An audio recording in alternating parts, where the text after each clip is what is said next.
As you sit here today, is this all still surreal? Yeah. I mean, Nick, yeah. I mean, every day I go to a ballpark, it's surreal. I mean, and it's been 36 years, and I've never taken for granted how fortunate and blessed I am to go and do a Major League Baseball game. You know, that for me was the impossible dream that became a reality in 1990. And I just feel like for 36 years, I've been in fantasy land, and this is beyond description. What's this week been like for you? I remember Marty Brenneman saying it can get a little bit crazy. Yeah. Have you been able to slow things down a little bit? Or? We sure have tried. My wife, Wendy, and I came up on Wednesday to kind of take in the hotel, walk around Cooperstown. We got to the Hall of Fame, trying to do some of that before. Like, as it starts here today, everything goes by in a hurry. And a number of people, you know, and I'm not trying to name drop, but had a great chance to visit with Johnny Bench last night. And he goes, you need to take time, slow things down, kind of breathe a little bit, and enjoy the moment, because the moment goes so fast. And if he's going to give you advice, I'm listening. Back in December, I talked with you at our studios at Channel 3, and you told me about that phone call that you got in 1990. And you said it's the best call you've ever gotten, even better than the one from the Hall of Fame. Right. 36 years later, I mean, could you have ever imagined still doing this? No, and you know what, Nick? You're in the business. We all know we're day to day, literally. I mean, our industry is very volatile. People lose jobs that had no right losing jobs. But, you know, that's the beast we chose when we got into this profession. And you're just grateful, one, to get that phone call. In a lot of ways, for me, I've always tried to think of it like you tell players if they ever ask. Getting to the major leagues is really hard. Staying is harder. And once you forget that, you're replaced real quickly. You always talk about Herb Score and Mike Hegan. I got to believe those guys are smiling this weekend on you. Just how instrumental were they to your career, and how appreciative are you of them? Well, first off, Nick, if Herb doesn't accept me in 1990 and we worked together 8 years, then the audience would have rejected me. Herb made this long-term existence possible by welcoming me as a peer when I was never his peer. I mean, Herb is an iconic legend who will never be forgotten in Cleveland for how he pitched, how his career tragically was altered, but then how tremendous he was when for over 3 decades, the best thing about Cleveland Indians baseball and the most consistent thing was Herb Score. And so I knew I was lucky to get this job. I didn't realize how lucky to be working with a guy like Herb. I was very intimidated by Herb, but because Herb accepted me and welcomed me, that gave me credibility with the audience. If Herb had not liked me, I wouldn't be here.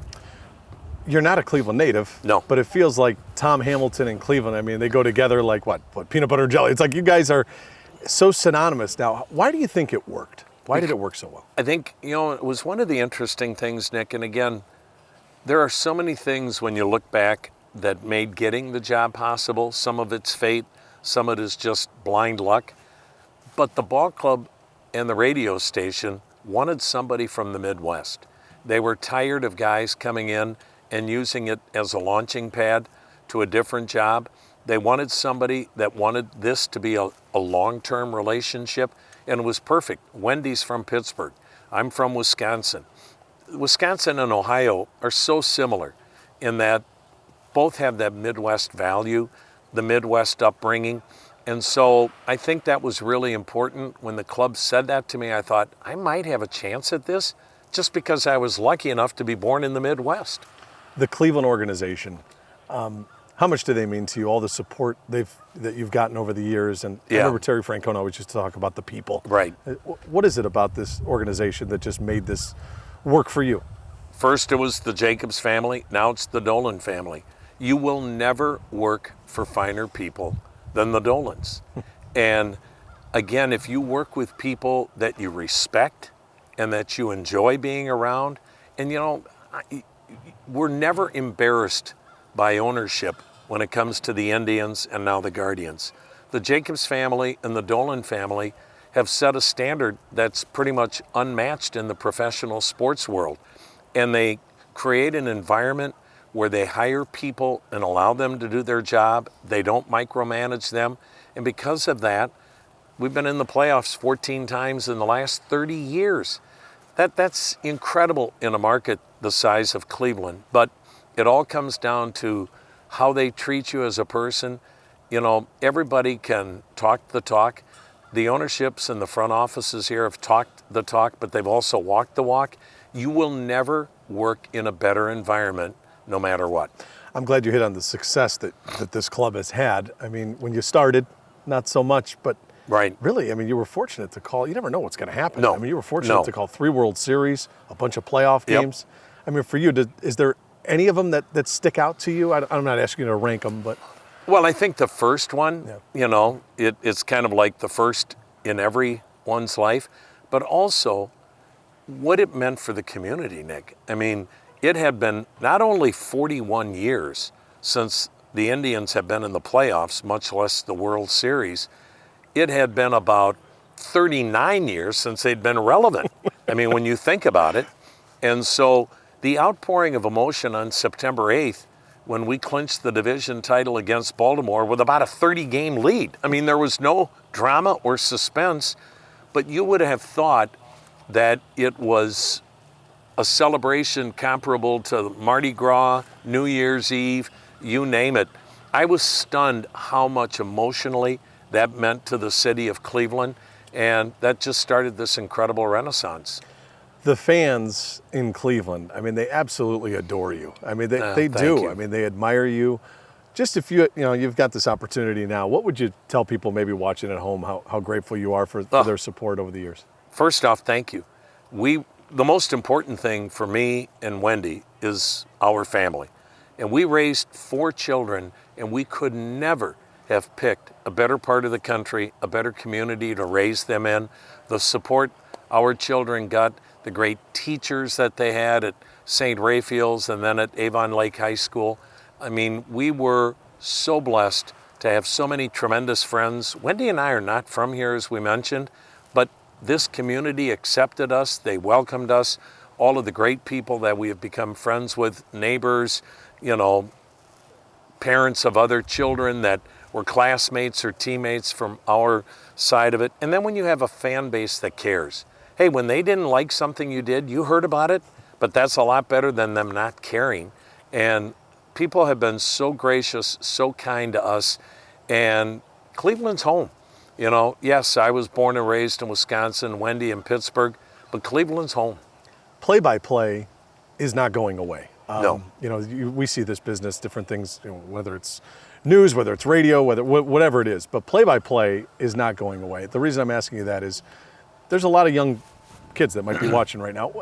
Could you give any sort of advice to a young guy that's watching and says, man, that's like my hero? Any sort of advice you could give to a guy that wants to do what you did? Chase it. You know, it was the same thing my parents told me. It's the same thing we've told our children. We don't care what you want to do in life, but have a passion for it. Life is tough enough if you hate what you're doing for a living, no matter how much money you're making. Make less money and be happy with whatever it is that you're doing because it's your passion. And this was my passion. I wasn't obviously good enough to play at this level, not even remotely close. So this was always my passion. And look, there were a lot of people, a lot more talented than me along the way that I was like, they quit? They got frustrated? Whew. You know, that took care of one person that, you know, might have been in the way of hopefully climbing the ladder. But I just think it's too easy to quit and give up on things. Anything that's hard to get to is worth chasing. In Cleveland, for us, this weekend is about you. We're celebrating you. Thank You've you. always reminded me, Nick, I'm not bigger than the game. No. So let me ask you a baseball question here. The Guardians, they've won 11 of 14. What do we make of this club right now? Where are they at? You know what, Nick? I think this ball club, in a lot of ways, is kind of a microcosm of Major League Baseball today. I think the American League is as wide open as certainly you and I can remember in a long time. We don't have a team in the American League that I think is head and shoulders better than everybody. You know, we've had teams like that in the past. Some of those years it was us. Some of the years it was the Yankees. We can go on and on and on. So because of that, I think it's chaos right now, which I think is awesome. And you have like 21, 22 teams within 4 or 5 games of a playoff spot with a little over 2 months to go. That's why I don't envy Chris and Cherney this week, because the deadline is coming up next week, and who knows what the club may do or may not be able to do. But hey, that's why we play the game. You know, everyone likes to predict what a club is going to do. That was one of Herbie's first lessons. Don't predict. If you predict, then why are we playing the game?